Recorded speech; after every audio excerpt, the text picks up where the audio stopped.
we're living in wild times. They're not holding him in contempt of Congress for anything he said. They're holding him in contempt of Congress for not saying something. Mondays with Mike.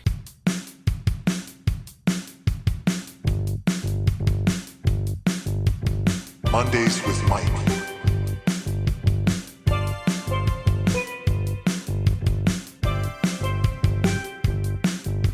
Mondays with Mike.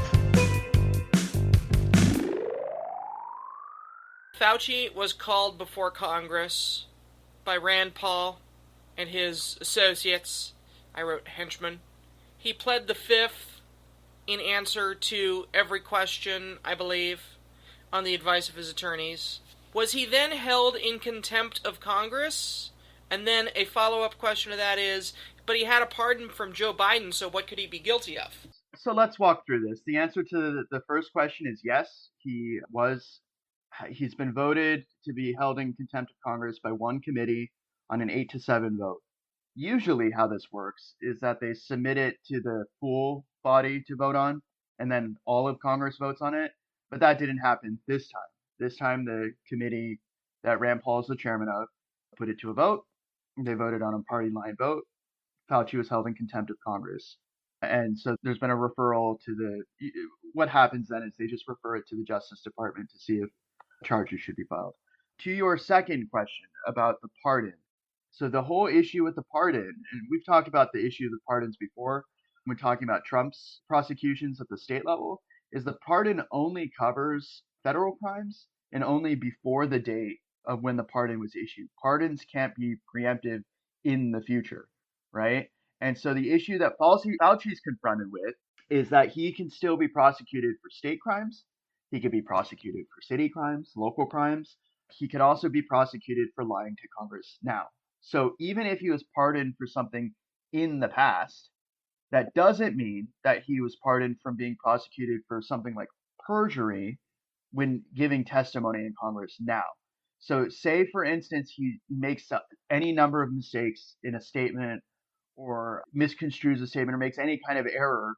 It's very obvious that Rand Paul and a handful of state attorney generals around the country are pretty set on finding something to pin on Fauci and charge him with a crime of some kind. It looks to me like they want a scapegoat, and he's it. They cannot talk about Trump, the one who was actually in charge of the initial response to COVID, because he's dear leader, right? He's the one in charge of the whole thing. You can't talk about dear leader. So it's the politics of distraction. It's theater, right? So you go to the next rung down on the ladder, you go to the one who was the public face of the response, the one who presented the options to the president, and the president then exercised those options. The one who presented the options to the public, and the state governments chose which options to pursue in terms of things like stay-at-home orders, quarantines. Fauci had no actual power. He did operate in an advisory capacity, right? So that meant that he provided guidance using the best information available at the time. So essentially, what it looks like to me is that they're looking for something, anything, and they're trying to trap him in congressional testimony because it is, I'm not a lawyer, but I do know that it is illegal to lie to Congress when providing testimony. So the best strategy is just say nothing, right? If you're allowed to say nothing. And they're holding him in contempt right now, in effect, because he opted to exercise to say nothing, is that they're saying that he couldn't say nothing because the questions they were asking him covered things he was pardoned for. But again, the fear I understand from Fauci is that the pardon only covers federal law, federal crimes. And so if there's any overlap between the federal and the state laws could still be exercised. You're seeing this issue actually right now with Mangione as to why he pled guilty. Is he pled guilty so that he could trigger the double jeopardy rule, so that they're arguing, you can't prosecute me for state charges if I plead guilty to the one. You can't be prosecuted twice for the same crime. And so that's what the argument is. If he pleads guilty to one set of things, then the other has to just go away. And so that's one strategy as a defendant. I know talking about Mangione was on the list, but that's one strategy of getting less of a sentence, right? So if he'd been prosecuted for both and found guilty, he would have been sentenced to different sentences, right? So instead of like life in prison for just one sentence, it'd be life in prison for two sentences, and they'd have different avenues for reducing that sentence in the future in terms of good people. Have to overturn both if anything was to be Exactly. overturned. And it'd be a whole mess, right? Which prison would he go to? Who would Right. hold it? The whole thing. And so I understand that strategy. Just like I understand the strategy here with Fauci, is that Fauci is, well, he's a savvy political operator, right? He kept a job in the federal government for many years as a public servant. He was the face of a variety of different public health responses. And I'm sure he's rich enough to hire pretty good lawyers. And the pretty good lawyers told him, look, they're trying to get you, a dedicated public servant of many years, with something, right? They're trying to make you the face of, I don't even like, I'm still a little puzzled by why exactly Rand Paul in particular just hates Fauci so much that he's doing this. Honestly, I think it's an election year. The Republicans need something. They need the shiny object, right? They need something where they can say, "Oh, look, we're feeding red meat to the masses." It's like, here's something. Yeah. I think like there is an element of Trump got impeached, so we wanted to do something to Biden or Fauci or I don't know Judge Jackson or whoever it is, Gavin Newsom. We want a matching. It strikes me like a Contra Watergate, frankly. No, you're right. This could be part of the revenge tour, right? So remember, they tried to go after Comey for a very similar thing. This is where too, yeah. These are the kinds of signals I think Fauci's actually looking at. So they tried to go after Comey for something they claimed was perjury in his testimony to a congressional committee. Yeah. But I think the statute ran out or something. Like they just passed the wire on the statute of limitations so they could prosecute him, but they were murmuring about it. I think this is something similar, that for whatever reason, Fauci is perceived as this very controversial figure in national politics, and he's an easy target for them to focus on because he can't really. What can he really do? He's not in the job anymore. He's old, right? Like he's in his 80s. He's really? retired. Yeah, he's retired. Like he had a long career at the very pinnacle of his particular niche of scientific research and the medical field in terms of public health. Like he was way at the tippy top of that pyramid. I don't know if you know how the NIH functions, where you've got like different heads of various like groups that cover various types of diseases, and once you reach the sort of top of that, you're like the expert in the U.S., if not the world, of whatever it is. So there's like the Department of Health and Human Services, which is a massive agency. We talked about this with Becerra when he was running for governor of California, that he ran a huge organization, thousands of employees, massive budget. Breaking down the hierarchy within that, you've got the government bureaucrats who do like the paperwork and the administrative stuff. But then you've got the different research branches, and the United States government is the number one funder of scientific research in the whole wide world, right? And so it's broken down into a huge assortment of different little hierarchy pyramids. Anyways, the Fauci was at the top of one of those, and that's why and it was the one pertaining to COVID, which is why he was turned to in a time of need, right? Pretty basic. Yeah. What I'm curious now about that is, how could he make an error in testimony if he only pled the fifth in testimony? You must be referring to a previous testimony. No, so here's what the contempt of Congress is. The senators are alleging that he cannot plead the fifth to stop self-incrimination for things that he's been pardoned for, because you cannot be prosecuted for something if you've been pardoned for it, right? That's the argument they're making. And so therefore you can't plead the fifth in that case. But I understand Fauci's argument that out of an abundance of caution, he's making sure to just not say anything that could be incriminating because they're on a fishing expedition, right? They're literally just peppering him with whatever questions they can. And then they're saying, oh, you should have answered this question because there's no reason you would have been prosecuted if you did answer the question. So therefore, that's why you're in contempt. So it's like Kenneth Starr again with Clinton, with asking him the barrage of questions, and then he's going to get one wrong. That's the strategy. Yeah, that's the whole. It is a fishing. Clinton was the one I thought of, because remember, what they got Clinton on wasn't the thing, right? It wasn't the affair. What they got him on was perjury. And how they got him on perjury was, I guess he was embarrassed or something, and he wanted to obfuscate the truth in some way. Because they just kept asking him questions over and over again until eventually they found one where he answered it. What's the definition of is? Yeah. That kind of thing. That was one of those fringe things on the fence where it's like, well, sexual relations don't pertain to that particular act. Oh boy.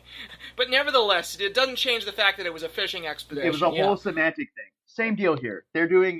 It's pretty unambiguous because they publicly stated it. They're out to essentially get Fauci, right? They're trying to find a way to pin the scapegoat pin on Fauci and be like, he's the one. He's our sin eater, right? Yeah. It's not as if the whole government didn't stumble into a series of mistakes. No, it was that one guy of a massive federal response, just him. It definitely wasn't the guy saying to inject bleach and sunlight into people. He had no role. Like, that was a whole bizarro world of... Wait, sunlight injections? You mean like a tanning bed? It was the weirdest. I'll be honest. I think he heard something about how UV light would destroy the virus. So it's like, oh, we'll just inject the sun. Yeah. It's like, okay. No, I don't understand what you're saying, dude. But so that's the point. They cannot go after dear leader. They just can't, right? Because their political fortunes are tied to his, right? He's demonstrated that if senators don't play ball with him, he will tank their careers. So Cornyn and Cassidy, they're on the way out, right? He directly intervened in their primaries to make sure that they would not get reelected. Cassidy, there you go. He did all the hearings and was the one who he could have voted no. And now we're in part in this mess for the vaccine response and the measles outbreaks and a couple of other things because RFK Jr. is in the office that he is. No question. Allegedly. Allegedly, but no question. But oh, no. I'm making the argument. Mike alleges.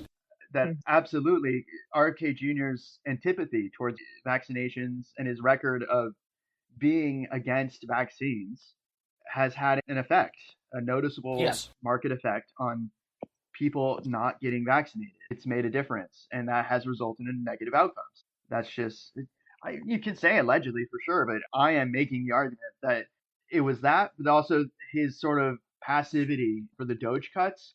You remember when the Doge cuts were happening and they were firing huge numbers of researchers and scientists and experts? I do. January of 25.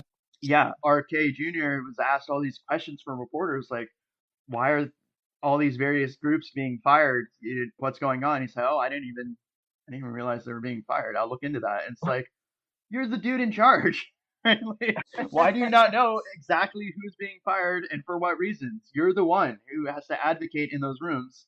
This is what I don't like about RFK Jr. is that he is the one. He's got the hat of in those rooms with the powerful people. He's the one who has to advocate for everybody under his purview. So, for example, when Doge was trying to fire the air traffic controllers, there was a news article all about how Duffy, the transportation secretary, was confronting Musk directly. Why are you trying to fire my air traffic controllers? Stop doing that. And Trump was like, just hire the geniuses from MIT.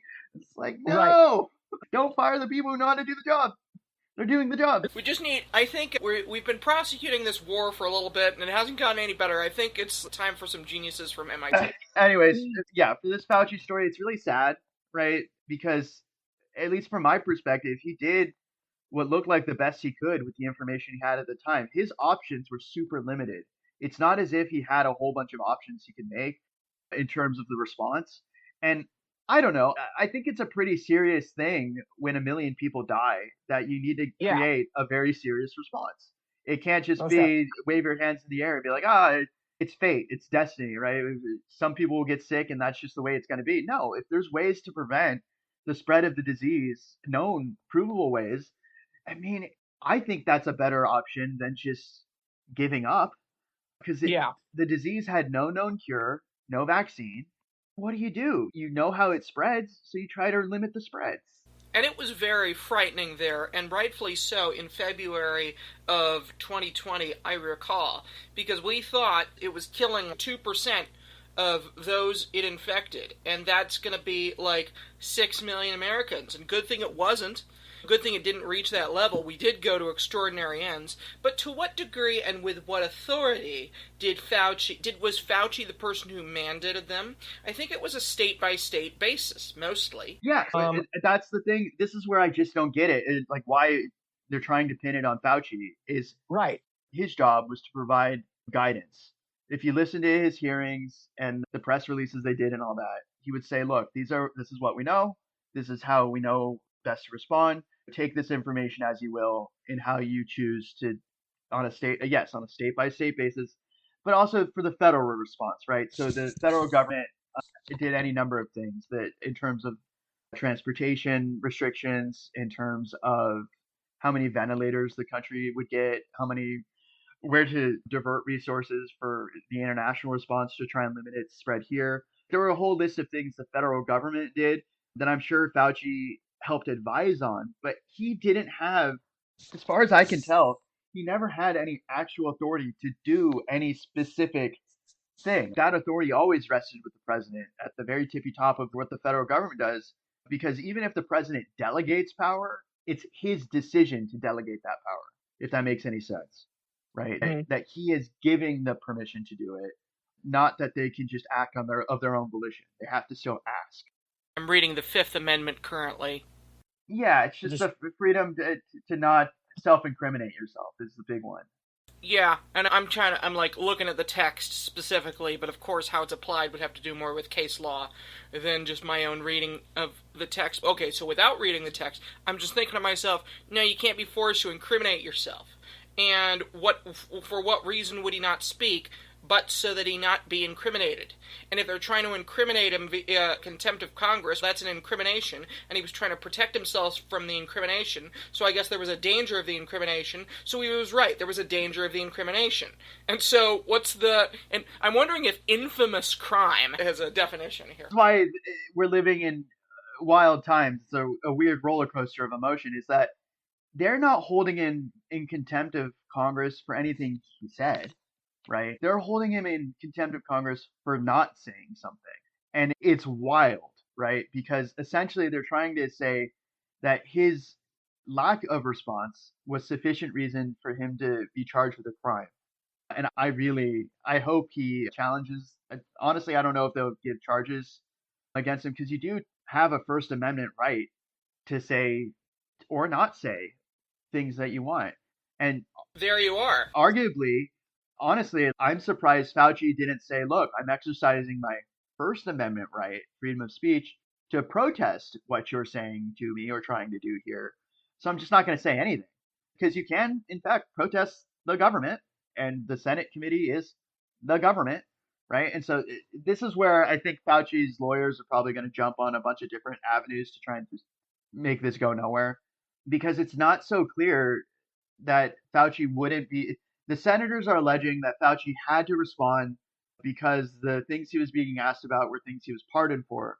But it's not super duper clear that the things that he was pardoned for were only federal crimes, that they could have been crimes within various states. And so his lawyers may have given, I'm not a lawyer, but his lawyers may have given him some pretty good advice that was essentially like, look, they may claim that you were pardoned for the crimes that you can speak, but you weren't pardoned by every governor of every state. It wasn't a blanket pardon from every governor for everything that happened, during the COVID years. They could have done, honestly, they could have, if they really wanted to, for every governor. They'd have been like, look, this was a really tough time for everyone.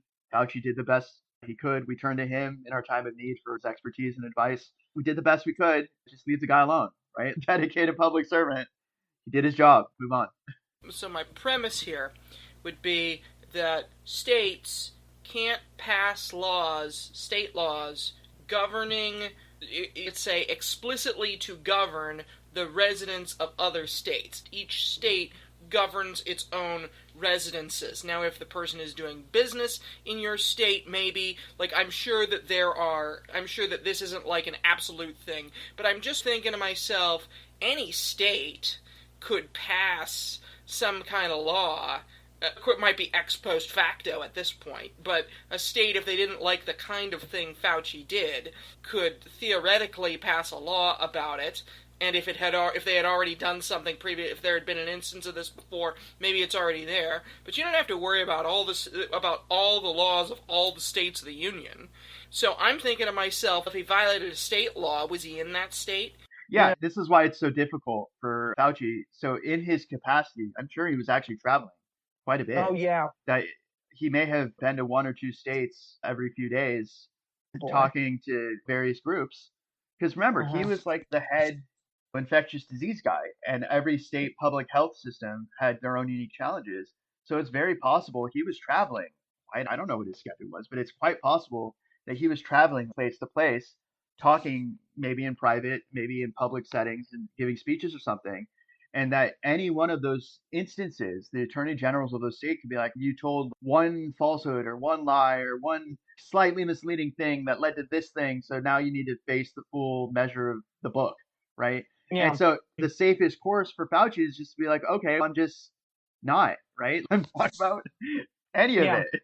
It is Hmm. a fishing expedition. They're just looking for any little word, any little deviation. And because he's so old, his memory may not be like the super best thing in the world now. All it takes is Hmm. one little thing, right? And so maybe the lawyers are erring on the side of caution. They're like saying, look, just don't. If it's good enough Yeah, for Trump to use the Fifth Amendment a bazillion times, not a bazillion, hundreds of times in various cases over the years, That I believe. That I don't feel a need to say allegedly for. it's public record. yeah. He's used the Fifth a lot. Totes. Okay, there were legal measures, mostly state legal measures, that came into place. There were shelter in place orders, sure. Now, I don't know if it's called that every time. They closed the schools, mostly, and that was state based. They don't even think there should be a Department of Education, but there were. But then the states that didn't want to stay closed, there was a lot of federal advisory, but the states that didn't want to stay closed didn't. Places like Idaho, their schools probably opened in like May or June of 2020, if I recall. And then there were, of course, laws subsequent to that in this state where you had to have a vaccine card in order to go to a restaurant. I remember that. And at first, a lot of people didn't go, but then you kind of went, and you could eat outside and stuff. But it was state based. It was state based. But then most of it wasn't even state based. A lot of it was a social thing. A lot of it was like, you don't want to kill grandma, do you? A lot of it was like you're gonna visit your family at Thanksgiving. You're gonna cough on them, and they're gonna die. And it was a stressful time, and there were reactions, and we didn't have the vaccine yet. Okay. Most of it was a social thing, and there are those who don't want to be subject to social things. I get it. But they're there. The social things are there. Nobody can do anything about this. This is a tale as old as time. I think that a lot of people don't like the fact that a good portion of the population kind of got the idea of, you don't want to cough on grandma, do ya? And then they backed off of social exchanges, and that had an effect on everybody else's life. Because people can back off if they want. People don't have to go and patronize businesses all the time if they don't want.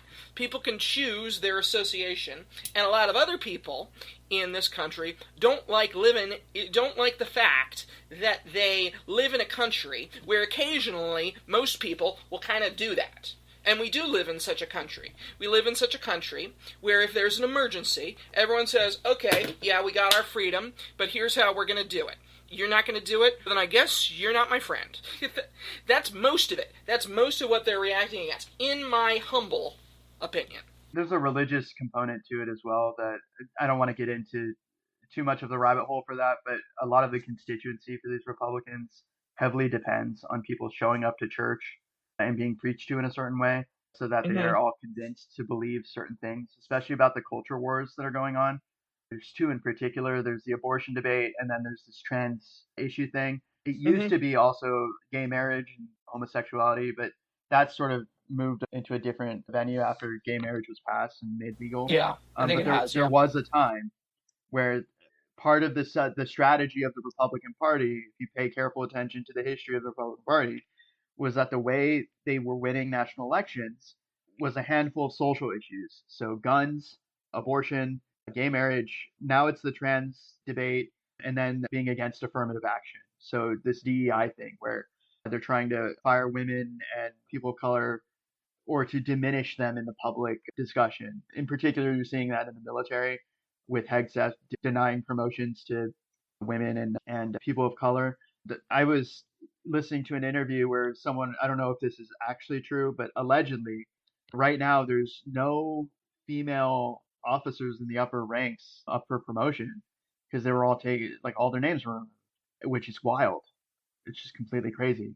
I don't know if Yes. that's actually true, but See podcast, insert podcast number here to hear our previous discussion on this. Yes, continue. yeah. But anyways, the point being that the big argument against the social distancing and the closing and the masks and all that has to do with the social gathering aspect of how the Republican Party maintains a hold on power.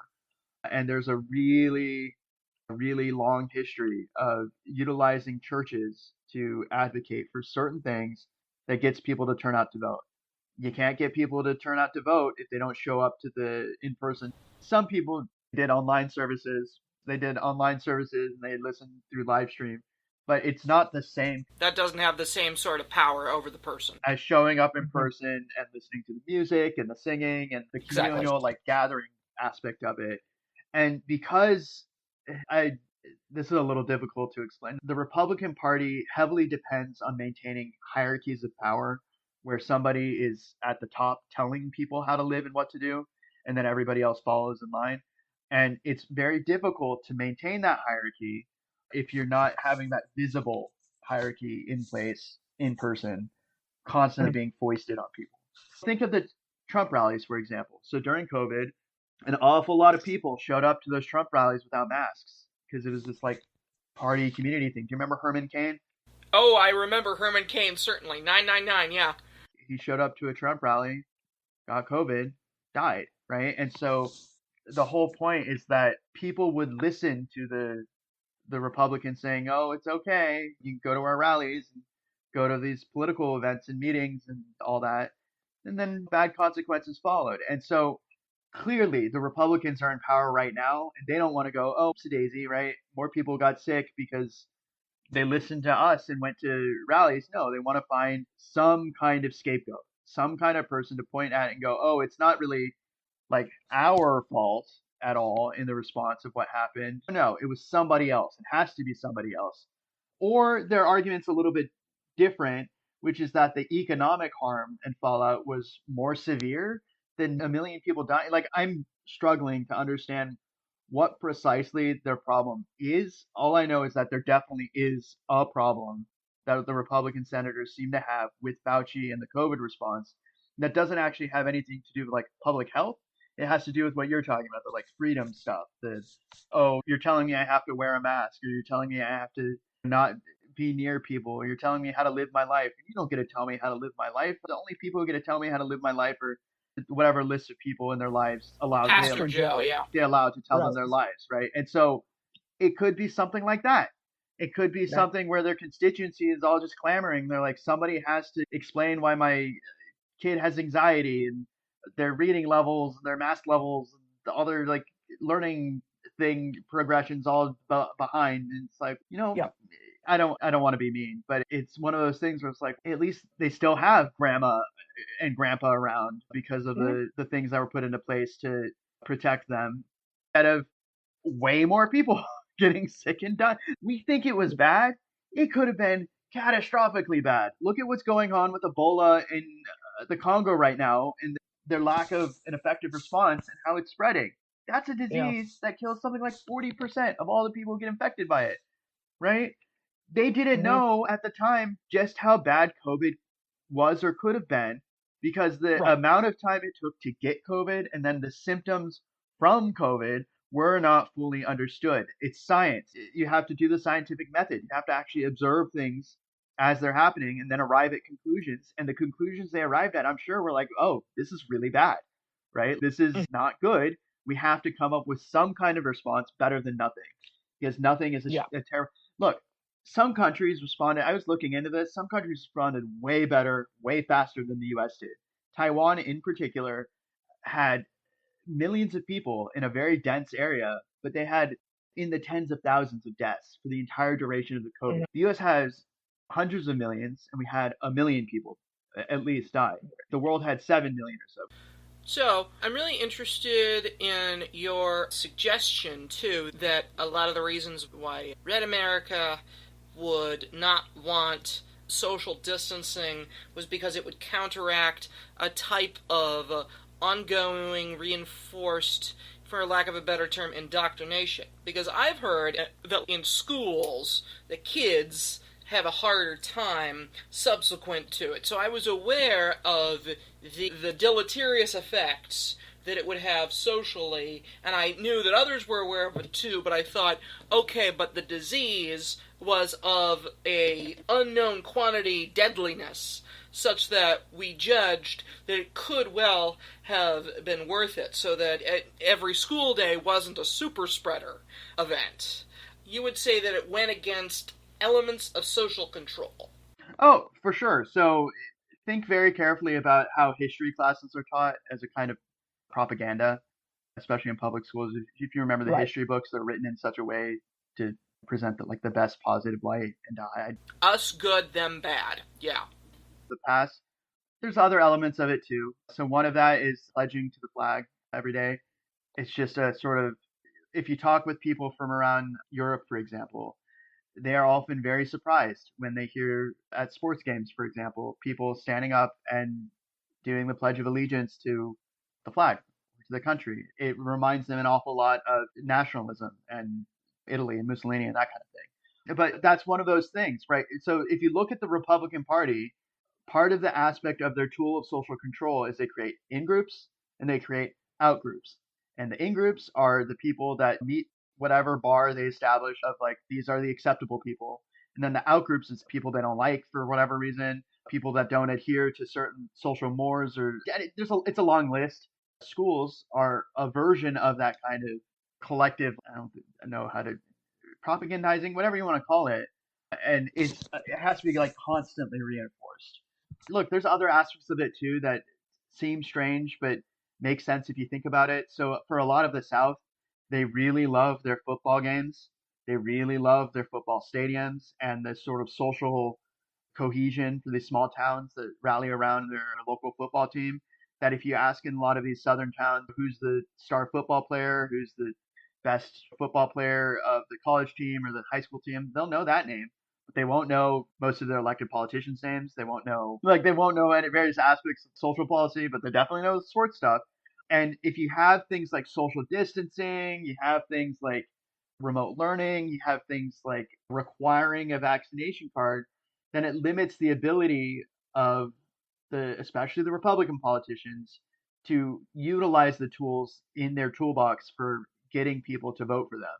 So you have the big concert with the rally. If you listen, look, I watched Trump's rallies out of curiosity a couple of times, and it's all spectacle. He trots out a singer, he trots out people dancing. He does this. It's like a whole structured thematic event, like you're going to a theme park of just constantly reinforcing the same symbolic stuff over and over again.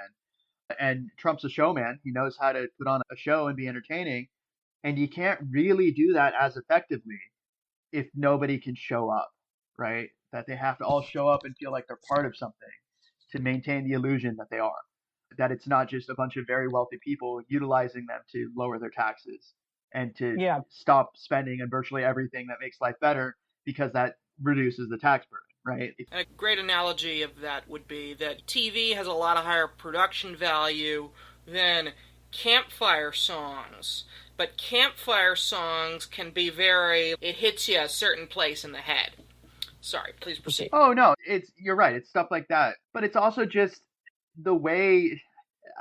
Again, not to get too much into the rabbit hole of how precisely Republican politicians get elected in this country, but a significant number of them have a handful of things. They have talking points and they have a handful of messages they try to just constantly repeat over and over again. But where those messages are heard is the public gathering spaces that they have a lock on, that they control way more than the Democrats do. And that's churches, and they're really good at getting their message out at sports games. It's just how it is. But also country music concerts, weird enough, right? Like country music concerts. I feel compelled to say that it isn't all churches or all concerts, of course, but our listeners know that. Our listeners have gradients of thinking, not just black and white thinking. Proceed. If you look at the concentration of where the churches are in the country and where the Republican representatives get elected the most, there's a greater concentration of specific types of denominations. It's a whole thing. Bible Belt.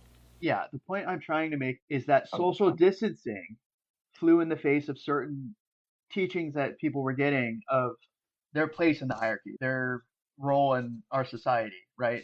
That they felt people were getting alienated. They felt that they were missing out on participating in the thing and what we would call polite society, and that life was passing them by. And especially for some of the less wealthy constituencies, like that is their entertainment. That is their social fabric. If you can't afford to go on vacations, if you can't afford to travel much of anywhere, where do you go? You go to the local sports game. You go to the church, right, where they have a party and they sing and they dance and they talk to each other and they know everyone's name. You go to Cheers, where everybody knows your name. Yeah, actually, yes. You go to picnics, or you go to bars, or you go to a variety of places where everybody knows each other and they talk to each other, and it's where your friends are, and it becomes very isolating to work really hard but not be able to participate in society, and to feel like some power on high is saying, look, you either do this or everyone's going to get sick and die.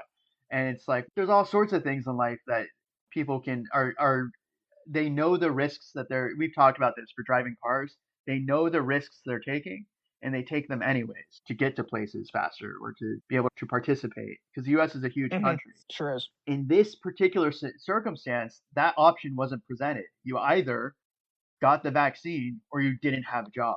You either got the vaccine or you couldn't go to like restaurants, bars, churches, right? Because they made like laws in various states that said, look, you have to have a vaccine card. You have to be able, and people got fired. They lost their jobs. That flies directly in the face of things like religious freedom, because it turns out, I'm thinking in particular about Jehovah's Witnesses and blood transfusions, that generally, if somebody is a Jehovah's Witness and they go to the hospital, their religious beliefs are in fact respected, right? They don't receive a blood transfusion. They find some kind of alternative. In this case, if you wanted to participate in life, you had to do a thing. And there was a lot of skepticism about the veracity of the thing that was being required of people to do, specifically of whether the vaccine was effective, whether the side effects were possibly worse than what was being prevented, because COVID was severe for some groups, but not as severe for other groups. And so the trade-off people would make in their minds is, well, if I get sick but I don't die, do I really want to get this unknown vaccine that maybe hasn't been fully or thoroughly tested because it was rushed through so fast because they needed a response as opposed to no response? And it's all those kinds of questions that I'm sure people want answers to. But part of the issue, if you pay really careful attention to Republican politics right now, is that there's a ton of conspiracies that they latch onto that just aren't true, right? That people are easily misled. Think of Alex Jones and the lawsuit that he lost with the Sandy Hook families, where he was claiming, this is not alleged, where he was claiming that the kids who died were crisis actors and that the families were crisis. That was all some great big hoax. He lost. He has to pay, right? He lost in court. And now the Onion owns InfoWars. Yeah, there's not only the social element of it, and the belonging, and the community nature, and the songs, etc., and also the talking points, which become its own kind of language, but there's an attendant alternative facts, scientific explanation for the world that goes with it. It's like the mask is actually more harmful because that way you're breathing the recirculated air, and what you need is fresh air or whatever.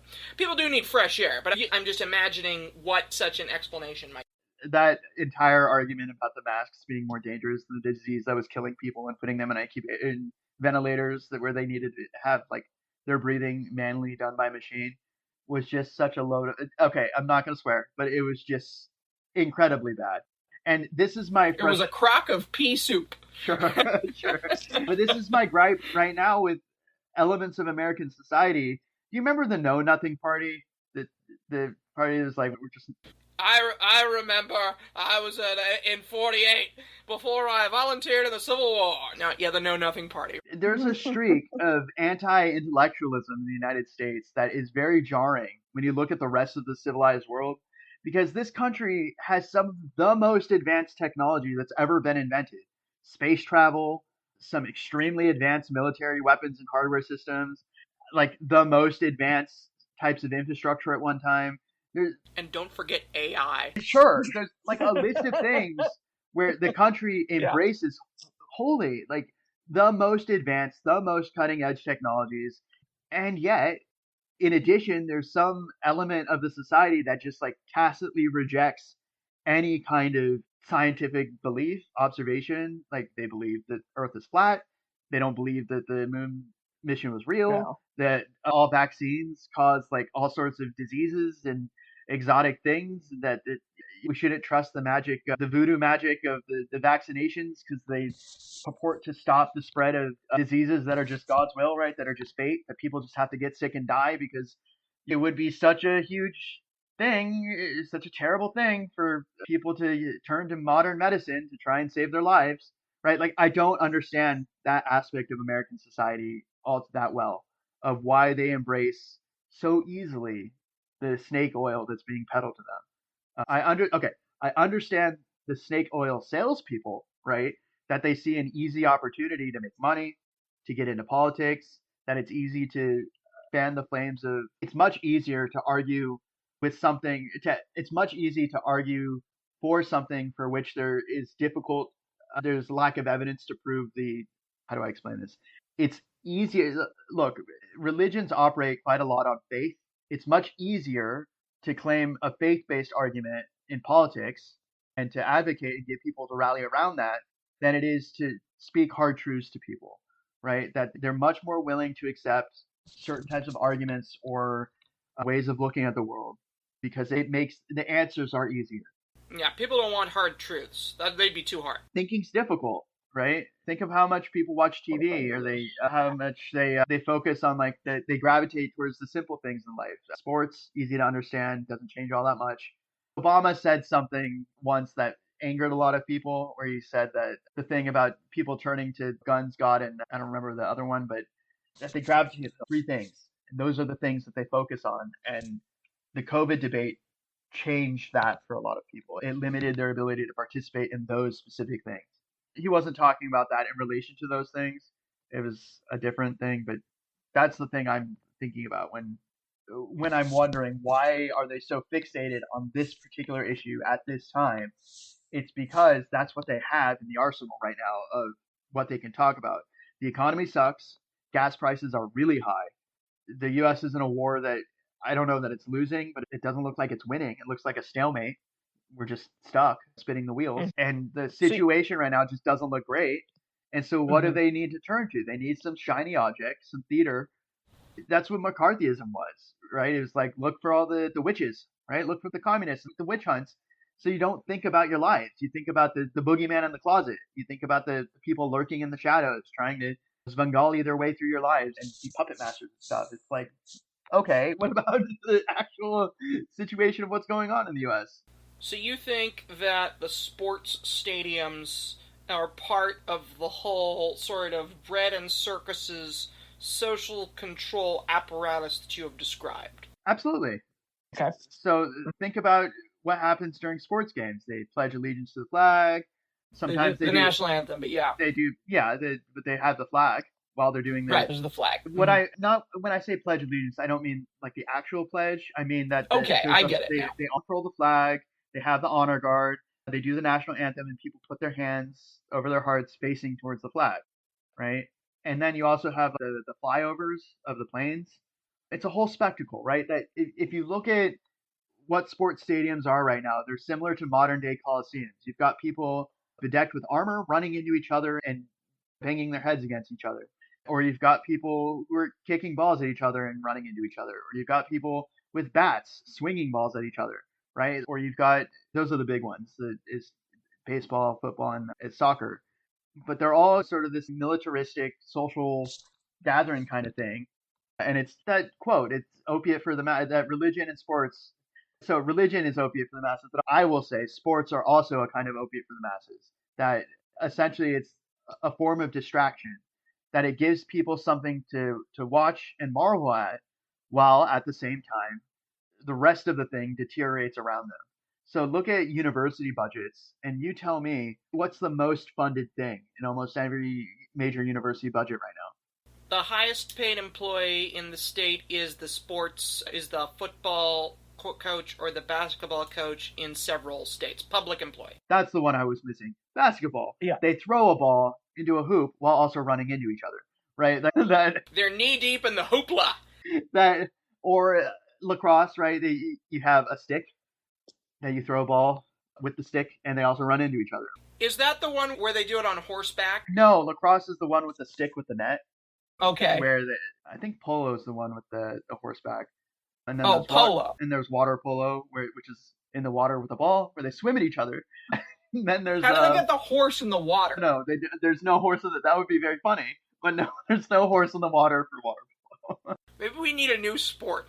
A sport so absurd it gets people out of the social control mechanism. They're like, oh, I know what that is, Quidditch. Because why is the whole game in Quidditch? Here, I got a real beef about this. Now I got a podcast. A lot of people have problems with J.K. Rowling. But and let's just say, good. But another problem is he catches the Seeker and the game's over. It's 2 games in 1. It's a badly designed game. Yeah, it's a very strange game.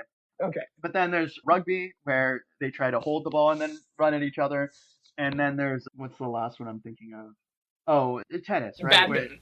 Badminton, okay. Yeah. No, there's tennis and there's cricket. Cricket, they have a stick and they hit the ball and they run at each other. And then there's tennis, where they have a stick with a net on it and they hit the ball at each other, right? And try not to hit each other. But most sports involve some kind of ball and trying to either catch the ball, contain the ball, or hit the ball very far away. But it's all this politics of distraction. If you look at how stadiums get funded, for instance, usually they're publicly funded investments, that it's the public tax dollar. And the question is like, why? Why is so much money dumped into these huge cathedrals to sports? It's because sports drives local economies, right? Everybody shows up to the sports games. They spend money getting food at the sports game and drinking soda and drinking beer, and it allows for all sorts of political theatrics. They give speeches, they throw the first pitch, they do all sorts of stuff. And the point is, you're right, it's the bread and circuses part of it. So the circus part is where you keep people distracted so they don't really think all that much about the fact that the cost of everything is going up all the time. Especially the beer at Safeco Field. And name the last thing you can think of that actually went down in price ever for anything. Gas goes up and down, but coffee did fall. Coffee did go down in price. Yeah, but it's actually pretty rare things to fall in price. I'm really struggling to think of anything that has substantially fallen in price in my lifetime in such a way. The only time, there is an exception. In the 2008 financial crisis, when the housing market plummeted, right? It collapsed. Yeah. Because of the subprime mortgage crisis. Yes. Housing prices did in fact go way down because they had to, right? Right. But accepting recessions, mostly things rise in price, and there's very little exception to that. You know what doesn't tend to go up all that much compared to inflation? What? Wages. How much will actually get paid. The minimum wage is still $7.25 an hour for the federal minimum wage. Wait, for real? It's been $7.25 an hour for a very long time. And there's some jobs in the country that they pay less than the federal minimum wage because they get exceptions carved out Wait, for staff. servers, but also certain types of jobs that disabled people do. They're allowed to be Oh. paid a lower than minimum wage. And it's like, whoa, the price of everything keeps going up and up, but the minimum wage hasn't budged. And how do you keep people distracted? You give them stuff to focus on. You give them tabloid news, you give them pop culture, you give them celebrities, you give them sports, you give them religion, you give them whatever you can. Anything and everything in the toolbox. They're thinking about that instead of thinking about, oh, it costs me 2 times as much to drive anywhere. It costs me 3 times as much to eat anything, or I don't own anything anymore for movies or TV shows or games, and that they have a limited term, revocable license to use something that is at the control of the corporations when you buy something digitally, right? When you buy something from like a movie from Amazon that's only digital, or from PlayStation, or from various things where it's like you don't own it. They are allowing you to use it for a unknown duration of time, right? And you're paying for the privilege. Same deal with sports, right? Is that you're paying for an experience. Concerts too, actually. Concerts is another good example, right? Is that the price of tickets to go see a concert has substantially increased. So there was a time in my life, I remember, where the price of the ticket to go to a concert was, I don't know, $15, $20, $50 at most. Now, if you want to go see someone like Taylor Swift or some of these other musicians and you have to go through Ticketmaster, It's like college tuition. the price isn't just a little high. The price is exorbitantly high. And it's one of those things where it's like, well, what elements in our society could actually serve to reduce the price of those tickets?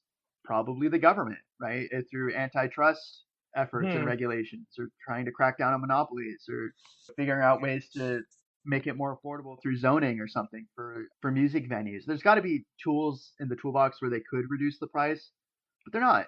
There's other examples though. There was a time in this country where during the New Deal, they paid people to be musicians and artists and various contributors to culture.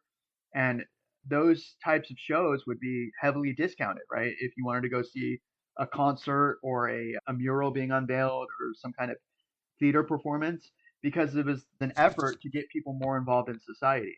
But so all too often, and I know I'm kind of mean about the Republicans a lot on this podcast, but what can I say? They're the ones who are trying to make life less accessible for everyone.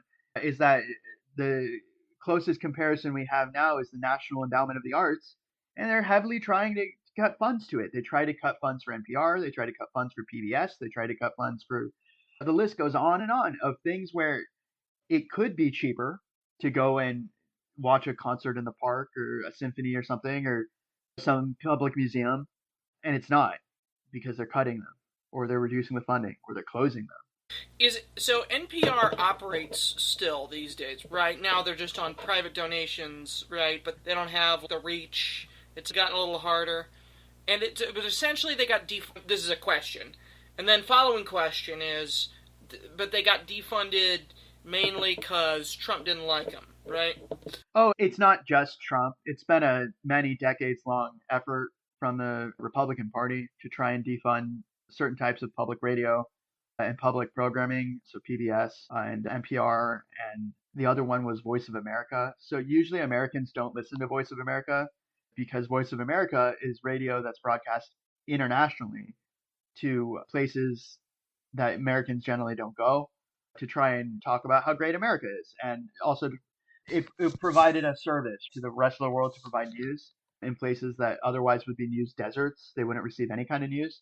And Trump tried to cut certain aspects of Voice of America. Like, the list is actually really long of various types of programs and arts things and grants and funds that were trying to improve access to culture for people. So think theaters that received a grant from the government so they could operate as a nonprofit theater putting on plays, where once you take away the funding, there is no private patron or benefactor necessarily that's going to show up.